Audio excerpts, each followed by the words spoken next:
Waalaikumsalam warahmatullahi wabarakatuh. Apa kabar semua? Baik, Bu. Ya, sebelum kita belajar seperti biasa kita berdoa terlebih dahulu. Silakan dipimpin oleh ketua kelasnya. Siap, gerak. Berdoa dimulai.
Mejanya masing-masing silakan diambil.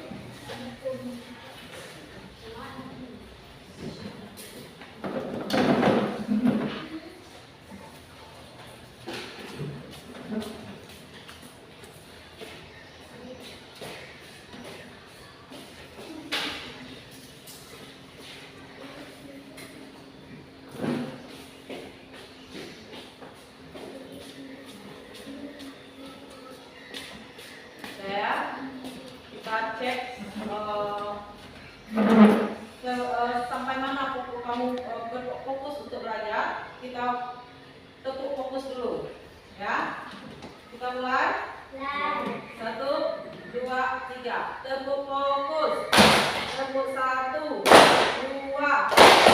3. Tepuk 2, 1. Nah, masih ada yang salah. Kita ulangi lagi. Tepuk fokus. Ya, kita ulangi lagi, ya. Tepuk fokus. 1, 2, 3. Oke. Yang fokus untuk belajar ya. Sekarang sebelum belajar, Ibu ada pertanyaan. Pernahkah kamu bernapas menggunakan mulut? Pernah? Lebih baik bernapas melalui mulut atau melalui hidung? Melalui hidung. Ibu minta 1 atau 2 orang maju ke sini ke depan. Firman dengan Marsha maju ke depan. Maju ke depan.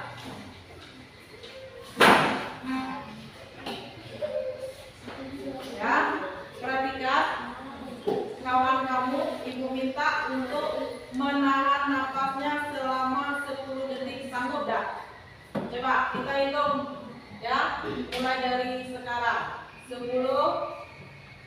9, 8, 7, 6, 5, 4, 3, 2, 1.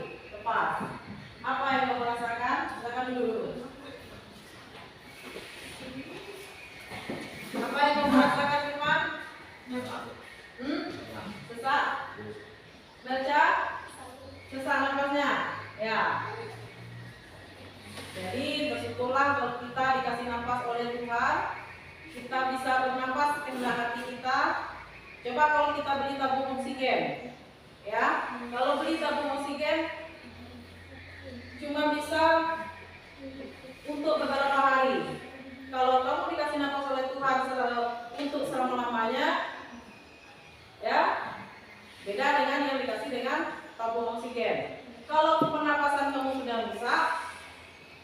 terpaksa kita menggunakan oksigen.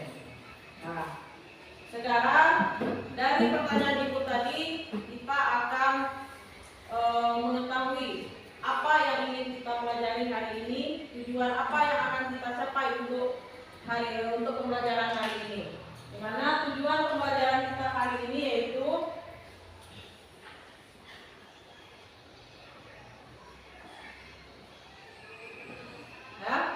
tujuan pembelajaran kita hari ini yaitu peserta didik mampu mengidentifikasi organ-organ pernapasan pada manusia. Yang kedua, peserta didik mampu menjelaskan fungsi organ-organ pernapasan pada manusia. Nah, ibu minta nanti selesai pembelajaran kamu bisa mengidentifikasi apa saja organ-organ pernapasan pada manusia dan apa saja fungsinya. Paham? Nah, sebelum belajar, kita masuk ke materi kita buat kesepakatan kelasnya dulu. Ya. 1. Kamu tidak boleh pindah-pindah tempat duduk mengganggu kawan. Yang kedua, kekompakan tanggung jawab bekerja dalam kelompok akan ibu nilai. Nah, kemudian keterampilannya juga akan ibu nilai. Ya, hasilnya rapi atau tidak, itu akan ibu nilai. Paham? Setuju tak? Setuju? Kalau tidak setuju, tunjuk tangan. Setuju? Bersepakat semua tentang peraturan kita tadi. Sekarang ibu akan menanyakan atau mengingat kembali, mengulang kembali pembelajaran minggu kemarin. Ya, siapa yang masih ingat pembelajaran minggu kemarin? Yang lihat?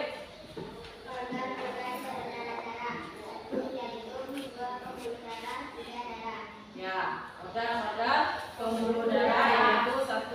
Jantung, 2. Pembuluh darah, Darah, dan darah. nah, kita masuk ke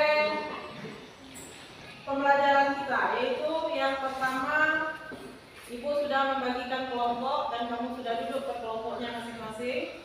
Ya, kemudian nanti akan kamu akan menonton video. Ya, sebelum kamu mengerjakan KKPD, silakan nonton videonya dulu.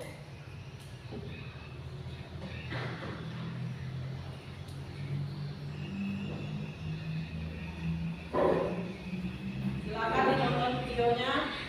Setiap makhluk hidup, termasuk kita manusia, membutuhkan energi untuk beraktivitas. Energi tersebut kita peroleh dari makanan yang kita makan. Ada 3 zat makanan yang dapat kita jadikan sebagai sumber energi. Ada karbohidrat, lemak, dan protein. Dari ketiganya, sumber energi utama adalah karbohidrat. Untuk mengubah karbohidrat menjadi energi, tubuh kita membutuhkan satu zat lagi, yaitu gas oksigen. Nah, gas ini kita peroleh sewaktu kita bernafas. Assalamualaikum warahmatullahi wabarakatuh. Halo semuanya, perkenalkan nama kakak Ratna Sari Aprilia, biasa dipanggil Kak Ratna. Kakak merupakan salah seorang guru biologi di rumah belajar kami. Pada video kali ini, kita akan membahas materi tentang sistem pernapasan untuk kelas 8. Selamat belajar!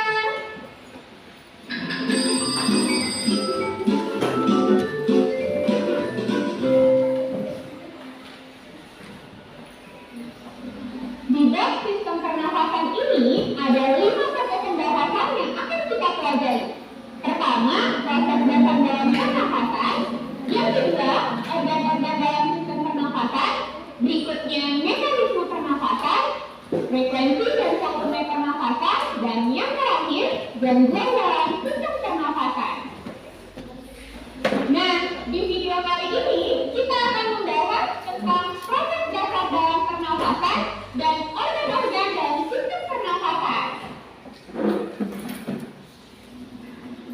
Dalam pernapasan ada 4 proses dasar yang Yang pertama bernafas, kemudian respirasi eksternal, respirasi internal, dan respirasi seluler. Ini yang akan kita bahas satu persatu, dimulai dari bernafas. Bernafas, atau yang biasanya disebut juga ventilasi paru-paru, merupakan proses menghirup udara atau bahasa kerennya inspirasi dan menghembuskan udara atau ekspirasi. Jadi, ketika kita bernafas, udara atau oksigen dari atmosfer akan masuk ke dalam tubuh kita melalui rongga hidung.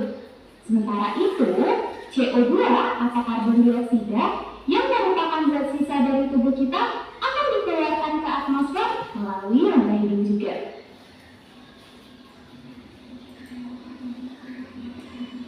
Selanjutnya, kita akan membahas respirasi eksternal. Nah, ketika kita bernafas, maka udara yang masuk melalui rongga hidung akan sampai ke dalam paru-paru. Di dalam paru-paru terdapat struktur yang disebut alveolus.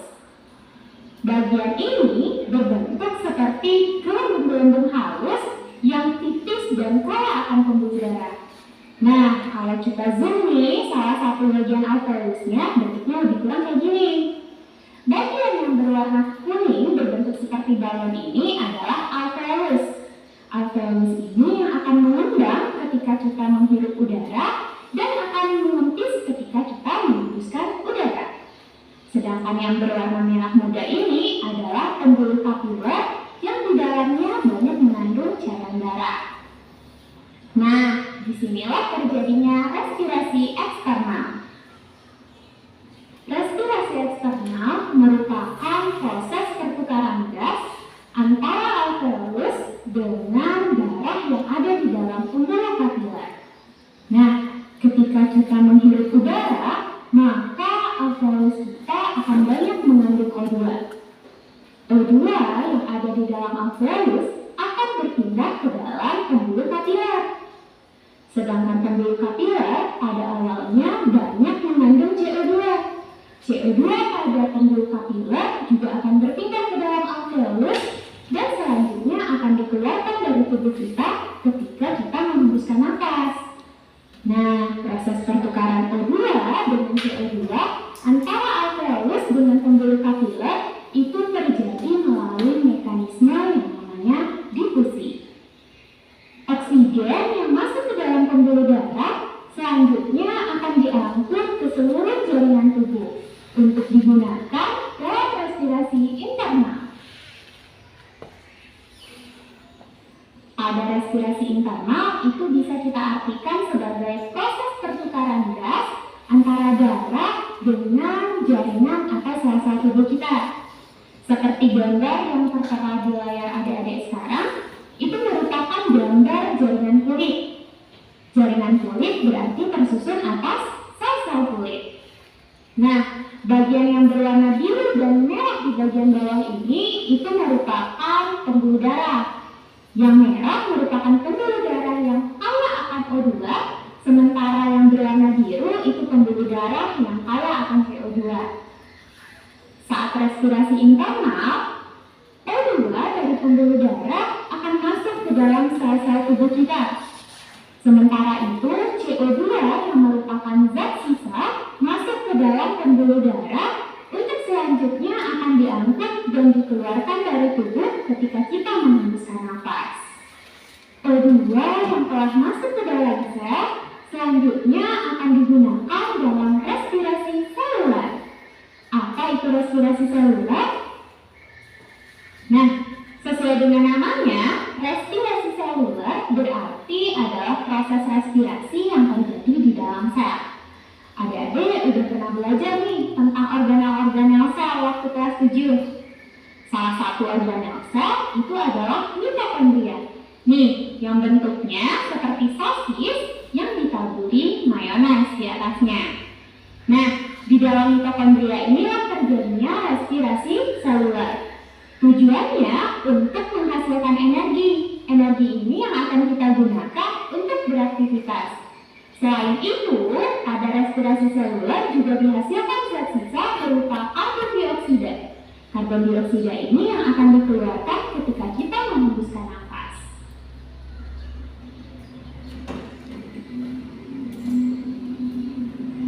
Semua yang sudah kita bahas tadi adalah proses dasar dalam pernapasan. Sekarang kita masuk ke materi berikutnya, organ-organ sistem pernapasan. Organ-organ pada sistem pernapasan secara umum terdiri atas rongga hidup, faring, laring, trakea, bronkus, bronkiolus, alveolus, dan yang terakhir paru-paru. Pertama, kita akan membahas rongga hidup. Rongga hidup merupakan saluran pertama dalam sistem pernapasan kita. Pada rongga hidup terdapat bagian-bagian. Yang pertama adalah rambut-rambut hidup atau disebut juga silia. Nah, rambut-rambut hidup ini berfungsi untuk menyaring debu atau kotoran yang masuk bersamaan dengan udara. Jadi, meskipun bentuknya sedikit menggelikan, tapi ternyata rambut-rambut hidup punya peranan penting loh dalam sistem pernapasan kita. Jadi, adik-adik nggak boleh ya mencabutnya sampai habis. Oke, yang kedua, konka. Konka ini adalah struktur yang berbentuk seperti lipatan-lipatan ini. Nah, konka berfungsi untuk menghangatkan udara yang masuk ke dalam paru-paru. Tujuannya untuk menyamakan suhu antara udara di luar dengan udara di dalam paru-paru kita. Nah, yang terakhir ada namanya selaput lendir atau biasa disebut juga membran mukosa. Membran mukosa terdapat di seluruh permukaan rongga hidung kita. Fungsinya untuk menangkap partikel yang masuk. Jika sudah terlalu banyak partikel yang masuk, nanti akan dipadatkan. Itulah yang akan menjadi upil. Organ pada sistem pernafasan yang berikutnya adalah faring. Faring merupakan saluran pernafasan yang letaknya di bagian belakang hidung dan juga bagian belakang mulut kita. Nah, faring bisa kita bedakan jadi dua bagian. Yang pertama ada nasofaring. Nasofaring itu adalah faring yang letaknya di bagian belakang hidung. Ini dia yang kita sebut sebagai nasofaring. Yang kedua adalah orofaring. Kalau orofaring itu adalah faring yang letaknya di bagian belakang mulut kita. Ini mulut, yang ini baru kita sebut sebagai orofaring. Organ berikutnya yang akan kita bahas adalah laring. Laring merupakan saluran pernafasan yang menghubungkan antara faring dengan trakea. Trakea itu adalah saluran pernafasan setelah laring. Nanti akan kita bahas setelah ini. Oke, lanjut dulu. Pada laring itu terdapat bagian yang namanya epiglotis dan juga pita suara. Ini akan kita bahas satu persatu. Kita bahas yang pertama yaitu epiglotis. Epiglotis merupakan katut yang berfungsi untuk menutup laring ketika kita menelan makanan ataupun minuman. Tujuannya biar makanan ataupun minuman yang kita konsumsi tidak masuk ke dalam paru-paru. Jadi adik-adik, sebenarnya di leher kita ini terdapat dua saluran. Yang di bagian depan terdapat saluran pernafasan dan di bagian belakang terdapat saluran pencernaan. Nah, sewaktu kita menelan makanan, maka epiglotis yang terdapat pada bagian laring akan menutup saluran pernafasan kita, sehingga makanan yang kita telan masuk ke dalam saluran pencernaan, tidak ke saluran pernafasan kita. Oke, kita lanjut ke bagian berikutnya yang ada di laring, yaitu pita suara. Sesuai dengan namanya, pita suara berarti bagian inilah yang berfungsi untuk menghasilkan suara. Dan juga bisa menghasilkan suara ketika bergetar. Kalau kita lihat nih, bentuk pita suara dari atas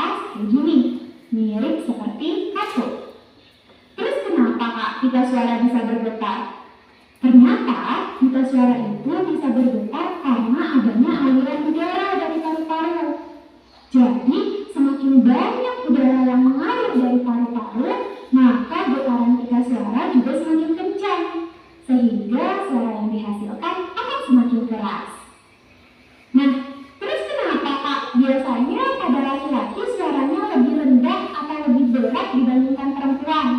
Kalau perempuan kan biasanya suaranya rada-rada cempreng atau rada-rada tinggi gitu kan? Nah, ini ada kaitannya sama jakun. Pada laki-laki saat memasuki masa pubertas, jakunnya akan bertambah besar. Pertambahan besar jakun ini menyebabkan lari ikut-ikutan besar.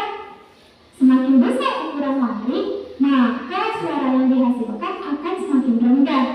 Makanya suara laki-laki biasanya lebih rendah atau lebih berat dari perempuan. Kita lanjut ke organ sistem pernafasan berikutnya, trakea. Trakea merupakan saluran pernafasan yang bentuknya kayak pita dengan panjang lebih kurang 10 cm. Trakea ini tersusun atas cincin-cincin tulang rawan. Makanya kalau kita lihat bentuk trakea ini mirip kayak selang mesin cuci. Kalau selang mesin cuci, gini nih bentuknya. Mirip kan dengan bentuk trakea? Nah ini nih, mirip seperti bentuk selang mesin cuci tadi. Nah, pada bagian sebelah dalam trakea nanti akan kita temukan yang namanya silia. Silia ini berfungsi untuk menyaring kotoran yang masuk bersama dengan udara. Kalau seandainya ada kotoran nih yang masuk sampai ke trakea, akan disaring oleh silia dan akan dikeluarkan melalui mekanisme batuk atau bersin. Organ sistem pernapasan berikutnya adalah bronkus. Bronkus ini merupakan cabang dari trakea. Fungsinya untuk membawa udara menuju ataupun keluar dari paru-paru. Bronkus jumlahnya ada 2. Ada bronkus kanan yang menuju paru-paru kanan, ada bronkus kiri yang menuju paru-paru kiri. Kita lanjut ke saluran pernafasan berikutnya, yaitu bronkiolus. Bronkiolus adalah cabang-cabang dari bronkus. Jadi bronkus yang dua belah tadi akan membentuk cabang yang lebih kecil, itulah yang kita sebut sebagai bronkiolus. Selanjutnya adalah alveolus. Nah, di bagian ujung-ujung bronkiolus nanti akan kita temukan gelembung-gelembung halus dan tipis yang disebut sebagai alveolus. Alveolus ini pada bagian permukaannya banyak mengandung pembuluh darah. Disinilah tempat terjadinya pertukaran antara oksigen dan juga karbon dioksida. Nah, kalau kita perbesar ya, bentuk satu buah alveolus lebih kurang kayak gini. Bagian bulat seperti balon ini adalah alveolus, sementara yang berwarna merah pekat ini adalah pembuluh darah. Alveolus akan mengendus saat kita menghembuskan udara dan akan mengendap saat kita menghirup udara.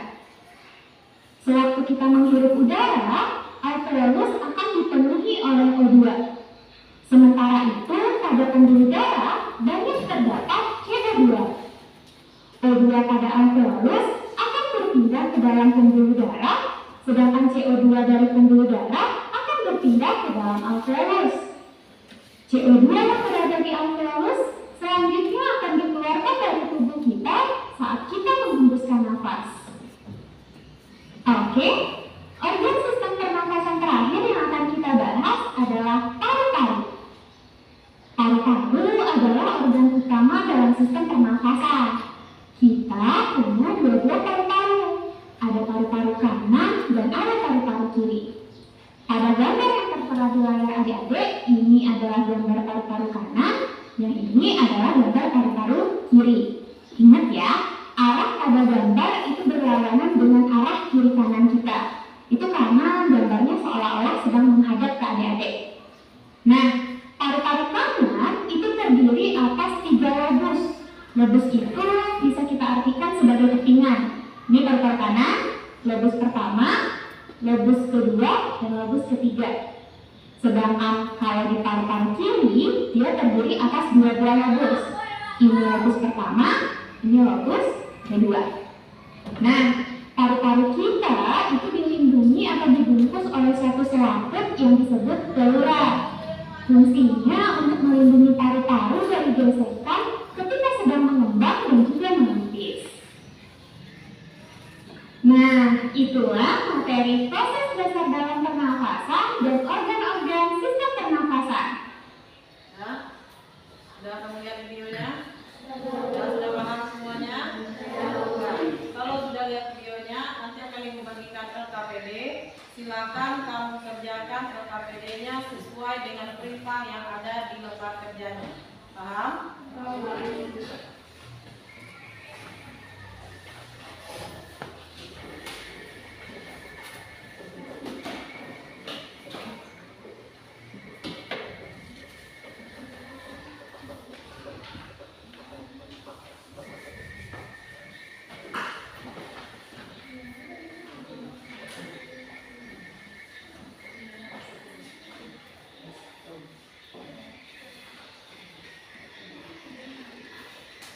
Silakan dikerjakan.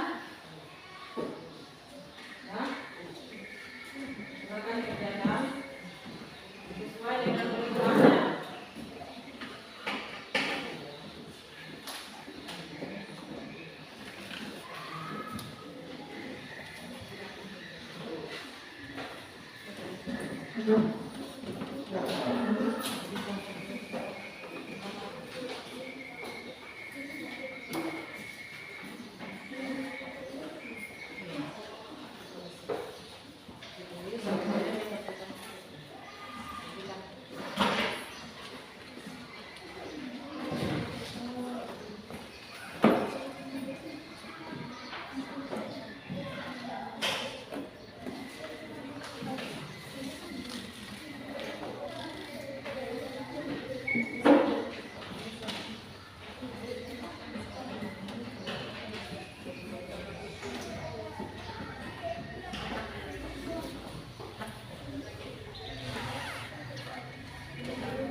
silakan Ibu minta kamu mempresentasikannya ke depan. Ya, setiap kelompok mempresentasikannya ke depan. Cukup perwakilan dari kelompoknya aja yang maju. Ya. Terus kelompoknya ada dua bagian. Ada yang menyebutkan fungsinya saja, ada yang menyebutkan nama-nama organnya saja. Ya. Ya. Siap untuk maju kelompok? Siap. Oke. Ibu minta kelompok 1 silakan perwakilan kelompoknya maju.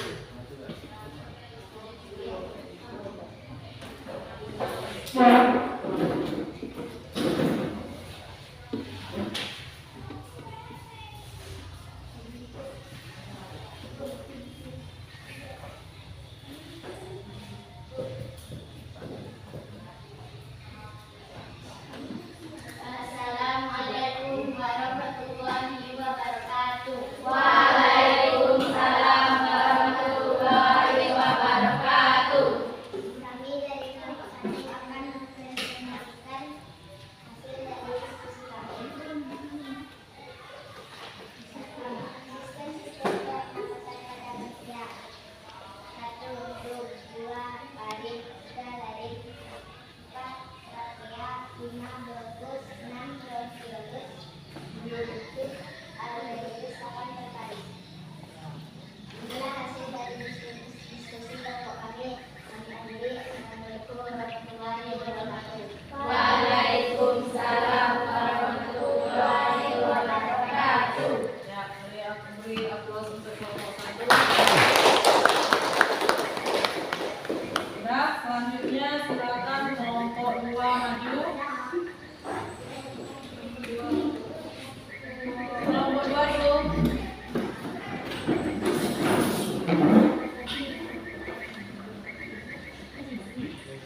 Kelompok 2 hanya menyebutkan nama-nama organ pada sistem pernapasan pada manusia.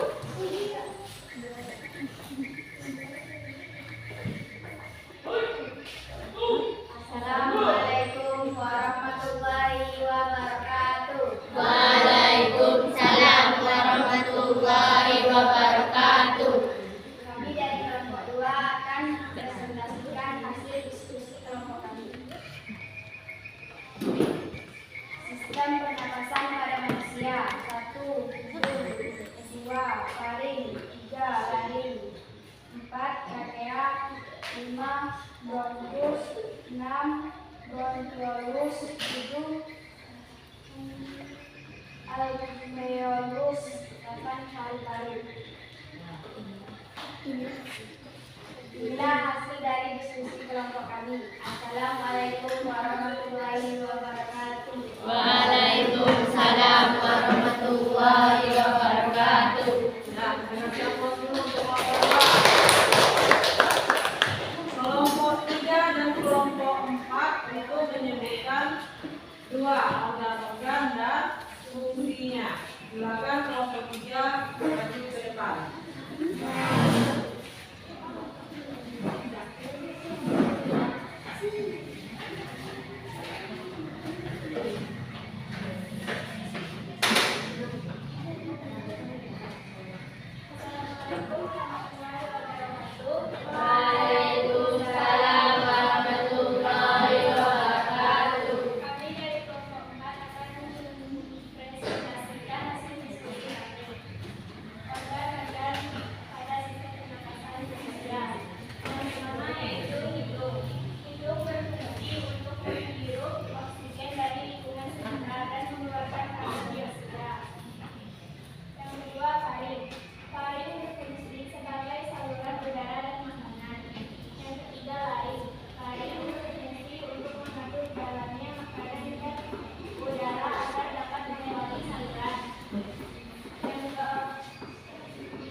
berfungsi sebagai tempat pertukaran gas oksigen dan karbon dioksida. Paru-paru berfungsi merupakan organ pernapasan yang utama. Sekian dari presentasi hasil dari kelompok kami. Assalamualaikum warahmatullahi wabarakatuh.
organ-organ pernapasan pada manusia dan kita bisa menjelaskan fungsi organ-organ pernapasan pada manusia.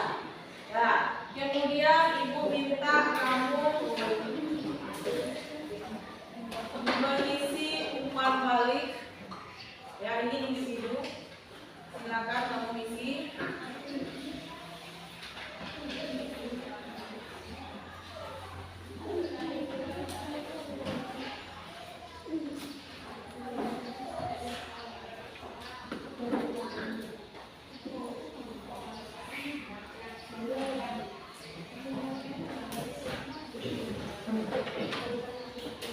Silakan disimpan olehnya.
RKPD dan kegiatan selanjutnya silakan dikumpul di depan.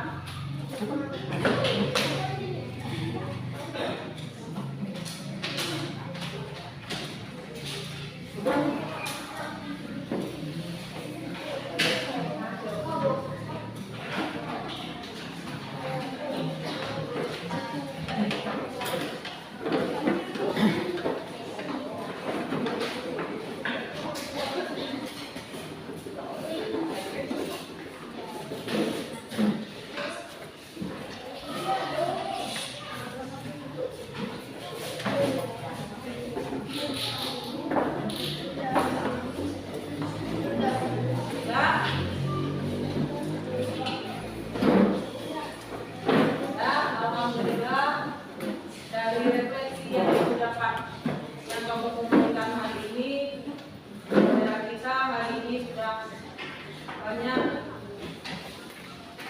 termotivasi untuk belajar, ya. Kemudian Ibu juga memberi motivasi untuk kamu, kelompok-kelompok kamu yang maju tadi sudah bagus semua. Ibu minta berikan aplaus untuk kelompok yang maju tadi. Ya. Nah, minggu depan kita akan lanjutkan lagi pembelajaran kita, yaitu tentang apa? Minggu depan kita akan lanjut lagi pelajaran kita masih tentang pernapasan, yaitu mekanisme pernapasan pada manusia.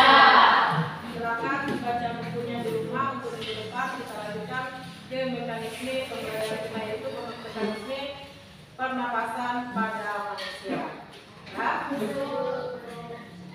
Dan terakhir, sebelum kita tutup, marilah kita berdoa dulu. Silakan berdoa yang dipimpin oleh ketua kelas. Siap, gerak.